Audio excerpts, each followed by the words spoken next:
भक्ति भावना और उसकी गरिमा।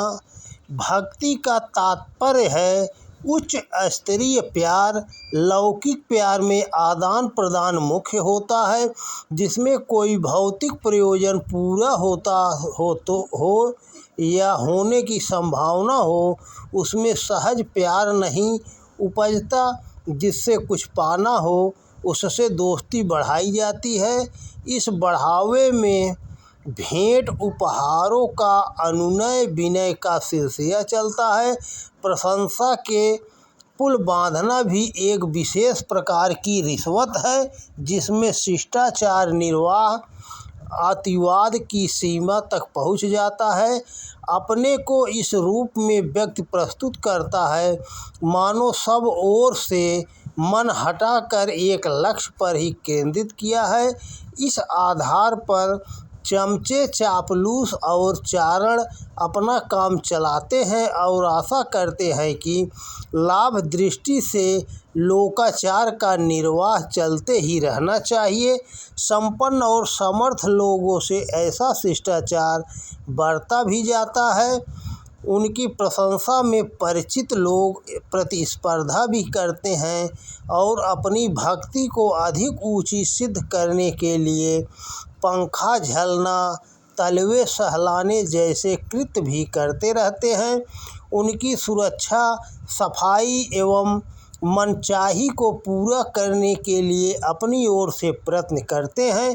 परमेश्वर के प्रति ऐसी प्रपंचनाओं का आश्रय लेना व्यर्थ है, क्योंकि घट घटवासी होने के कारण क्रिया के पीछे छिपे उपदेश को वह भली भांति जानता है। उसे यह समझने में देर नहीं लगती कि यह मनुहार किस प्रयोजन की पूर्ति के लिए की जा रही है। इतना अंतर तो हर कोई जानता है कि स्वार्थ साधना के लिए मनोकामना पूर्ति का लक्ष्य रखकर की गई मनुहार खिलवाड़ ही होती है। उस पर समझदार ध्यान नहीं देते और किसी की अकारण आकस्मिक पूजा पाठ पर उतरने के साहस से अनभिज्ञ नहीं रहते। ईश्वर नियम स्वरूप है। व्यापक चेतना के रूप में भी उसके नियम अनुबंधों को पालन करने वाले की प्रगति करते हैं, कहने लायक सफलताएं प्राप्त करते हैं। संसार की तरह आत्मिक क्षेत्र में भी पुरुषार्थ की प्रतिष्ठा है। यह पुरुषार्थ सामने वालों की चापलूसी करने के लिए नहीं, बल्कि अपनी पात्रता विकसित करने की दिशा में किया जाना चाहिए। वर्षा का जल बरसता तो सर्वत्र है, पर एकत्रित वहीं होता है जहाँ जितना गहरा गड्ढा है। टीले की चोटी पर जल भंडार का जमा होना कठिन है। इसके लिए बादलों से अनुरोध करने की अपेक्षा टीले के शिखर को खोदकर इतना गड्ढा बनाने का परिश्रम करना चाहिए, जिससे कि किसी कदर जलराशि समा सके। तात्पर्य यह है कि अपने व्यक्तित्व को इतना गहरा करना चाहिए जिससे अपने चिंतन, चरित्र, व्यवहार में उत्कृष्ट आदर्शवादिता की अधिकाधिक मात्रा का समावेश हो सके। कई तथाकथित भक्तजनों की पूजा परिचर्या की कसौटी यह बनती है कि प्रथम भगवान के दर्शन हो।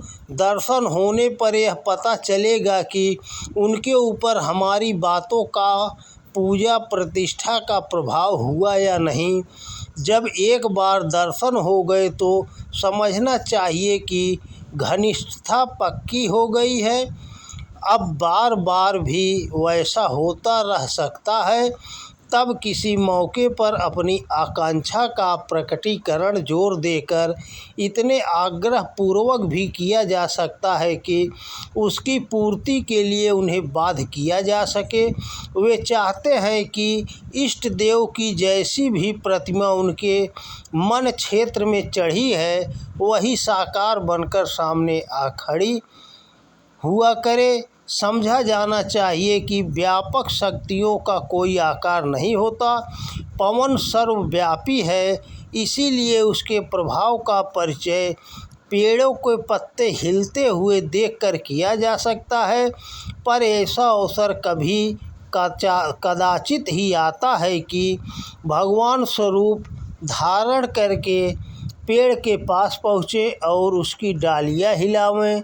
निराकार को साकार रूप में चक्षुओं से देख सकना कठिन है। अंतरात्मा में उसका दर्शन श्रद्धा, प्रज्ञा और निष्ठा की अभिवृद्धि के रूप में ही जाना जा सकता है। आकार बनाकर प्रकट होने पर वे एकांगी रह जाते हैं। जब एक स्थान पर रहने वाला कलेवर बनाए तो यह कठिनाई खड़ी होती है कि सारे संसार की व्यवस्था कौन चलाएगा। एक देशीय सत्ता तो अपने निकटवर्ती क्षेत्र को ही प्रभावित कर सकती है, एक ही दृश्य या कृत्य में संलग्न हो सकती है। उसका सर्वव्यापी या सुविस्तृत होना कठिन है। कर्मफल का सिद्धांत अकाट्य है। बुराई का दुष्परिणाम और अच्छाई का सत्परिणाम मिलना ही चाहिए। यदि यह उपक्रम ठीक चल रहा हो तो किसी को यह भ्रम नहीं होना चाहिए कि परमेश्वर न्याय और व्यवस्था के रूप में हर जगह विद्यमान नहीं है। उसके अस्तित्व का बोध चर्म चक्षुओं से नहीं वरन उसकी क्रिया पद्धति को देखकर किया जा सकता है। ईश्वर हमारे अनुरोध के अनुसार अपनी कर्मफल व्यवस्था बनाता है, यह सोचना व्यर्थ है। अनेक भक्तजन यदि ऐसे ही खींचतान करते रहे तो उनकी इच्छा का मर्जी का विधान मनाते रहना पड़ेगा। तब यह संभव न हो सकेगा कि अपने निर्धारित नीति नियमों का परिपालन उसके लिए संभव हो सके। नियमों का व्यतिक्रम चल पड़े तो फिर समझना चाहिए कि दृष्टा को अपने नियम और मर्यादों को परित्याग करने के लिए कहा जा रहा है। ऐसी आशा अपेक्षा तो किसी नौकर अथवा चापलूस से ही की जा सकती है। हमें यह आशा नहीं करनी चाहिए कि जो हम कर सकते हैं उसे न करके सीधे भगवान को ही बार बार पुकारें और उसी आधार पर अपनी इच्छित कष्ट कठिनाइयों की निवृत्ति कर लिया करें। भक्ति का तात्पर्य है प्यार। सच्चे प्यार में देने की ही उत्कंठा होती है, लेने की आकांक्षा के लिए उत्कंठा मन में उठती ही नहीं। यदि भक्ति सच्ची है तो साधक की एकमात्र इच्छा यह रहती है कि किसी प्रकार भगवान के काम आऊं, किस प्रकार उसके उद्यान में शोभायमान फूल की तरह खिलूं, संस्थापक का गौरव बढ़ाऊं।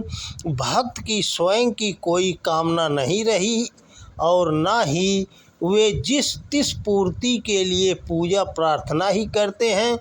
प्रभु के विश्व उत्थान को अधिक सुंदर और समुन्नत बनाने की भावना यदि खिल उठे और लोक मंगल के निमित्त प्रस्तुत करते हुए यह अपने व्यक्तित्व को इस कदर निखारे कि वह अपने आप को नियंता की तरह आत्मशोधन और परमार्थ परिपालन में निरंतर निरत करता रहे।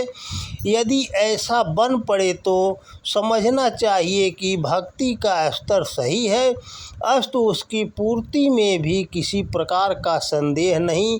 स्वर्ग, मुक्ति, सिद्धि, चमत्कार दिखाने या ईश्वर को बुला लेने का मनोरथ भक्ति नहीं है।